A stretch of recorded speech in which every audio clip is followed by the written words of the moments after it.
આવતીકાલે લોકસભાની ચૂંટણી અને તે માટેની તમામ તડામાર તૈયારીઓ આપ જોઈ શકો છો કે અહીંયા જે સ્ટાફ છે, જે અધિકારીઓ છે, અહીંયા જોવા મળી રહ્યા છે. અને હવે અહીંયાથી જે ઈવીએમ મશીન છે તે ડિસ્પેચ થઈ રહ્યા છે. વડોદરાની વાત કરીએ તો લોકસભા બેઠક પર કુલ 14 ઉમેદવારો છે. કુલ મતદાન મથકની સંખ્યા 2551 છે. કુલ મતદારો વડોદરાની અંદર નોંધાયા છે 19,032. ઈવીએમ લઈને નીકળતા અધિકારીઓ જોવા મળી રહ્યા છે. મતકુટીર, વીવીપેટ મશીન સહિતની તમામ સામગ્રી અહીંયા આપવામાં આવી રહી છે. સાથે મેડિકલ કિટ પણ આપવામાં આવી રહી છે. પોલીસ સુરક્ષા પણ ગોઠવાઈ છે. વડોદરાની વાત કરીએ તો વડોદરાની અંદર જે 3000થી વધુનો પોલીસનો સ્ટાફ પણ જોવા મળી રહ્યો છે. અર્ધલશ્કરી જે દળ કહેવાય તે પણ તેમની કામગીરીમાં લાગ્યા છે. આપ જોઈ શકો છો કે જે અહીંયા ચૂંટણીની અંદર જે વિવિધ વિસ્તારમાં આવેલા મતદાન કેન્દ્રો ઉપર આ મશીન અહીંયાથી પહોંચી રહ્યા છે. વડોદરા કલેક્ટર સમગ્ર મામલે નિગરાની રાખી રહ્યા છે. પોલીસનો પૂરતો બંદોબસ્ત વડોદરા શહેર અને જિલ્લામાં ગોઠવી દેવામાં આવ્યો છે. ત્યારે અનેક આગળના પણ જે જગ્યાએ અહીંયા તૈયારીઓ ચાલી રહી છે તે પણ બતાવવાની કોશિશ કરીશું. આપ જોઈ શકો છો કે અહીંયા પણ જે અધિકારીઓ છે ને તમામને જે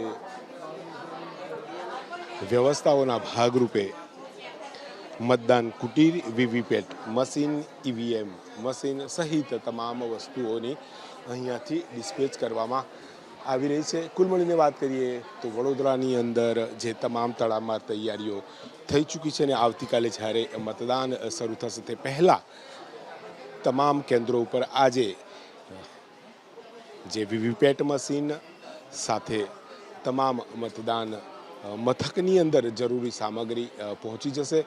ઈવીએમ મશીન સાથેની સામગ્રી પહોંચશે. અધિકારીઓ આજે રાતથી જ ત્યાં તૈનાત થઈ જશે અને વહેલી સવારથી મતદાન શરૂ થશે. વડોદરા શહેર અને જિલ્લાની અંદર જે અર્ધલશ્કરી સુરક્ષા દળ, વડોદરા પોલીસ સહિતની સુરક્ષા પણ ગોઠવી દેવામાં આવી છે. શાંતિપૂર્ણ મતદાન થઈ શકે, શાંતિ માહોલમાં મતદાન પૂર્ણ થાય તે માટેની વડોદરા મુખ્ય ચૂંટણી અધિકારી એટલે કે કલેક્ટરે તમામ જે વ્યવસ્થાઓ છે પૂર્ણ કરી છે. કેમેરામેન પરેશ ધોળકિયા સાથે લોરેન્સ પરમાર, એબીપી અસ્મિતા, વડોદરા. કુલ જિલ્લામાં 2551 અને એક ઓક્ઝિલિયરી એમ કરીને 2552 સમગ્ર જિલ્લાના પોલિંગ સ્ટેશન છે. અને એના માટે રિઝર્વ સ્ટાફ સહિત ગણો તો 13,240 પોલિંગ સ્ટાફ આપણે એપોઇન્ટ કરેલો છે. જે પોલિંગ સ્ટાફ છે એની મેડિકલની પણ જે સુવિધા માટેની તમે કાળજી લીધી છે એ સહિત તમામ અન્ય કઈ કાળજીઓ ક્યારથી ઈવીએમ, વીવીપેટ સહિતની મશીનરી જે તે મતદાન કેન્દ્ર પર પહોંચી જશે?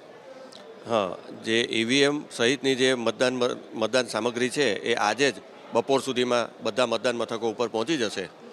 અને જે સ્ટાફ માટે અને મતદારો માટે વાત થઈ કે હીટ વેવની પરિસ્થિતિને ધ્યાનમાં રાખીને ORS પાવડરના પાઉચીસ રાખવામાં આવ્યા છે. અને એ ઉપરાંત ઠંડા પાણીની પીવાની વ્યવસ્થા અને પોલ સ્ટાફ માટે નાસ્તો, જે એના તૈયાર પેકેટ્સ આવે એ નાસ્તો, અને આજે સાંજે ડિનરની વ્યવસ્થા. અને પાછા આવે અહીંયા એટલે પાછું આવતીકાલે જ્યારે પાછા આવશે રાતે ત્યારે પણ ડિનરની વ્યવસ્થા કરવામાં આવેલી છે. છેલ્લો સવાલ, આવતીકાલે ચૂંટણી કેટલા વાગે જે શરૂ થવાનો મુખ્ય સમય સાથે મોકપોલ પણ જરૂરી છે, આ કયા પ્રકારે કાર્યવાહી આગળ વધશે? મોકપોલ જે ચૂંટણી પંચનો નિયમ છે એ પ્રમાણે મતદાન શરૂ થવાનો સમય 7 વાગે છે, એના 90 મિનિટ પહેલાં એટલે કે 5:30 સવારે શરૂ કરવામાં આવશે. અને 10 મિનિટ વધુમાં વધુ રાહ જોવામાં આવશે.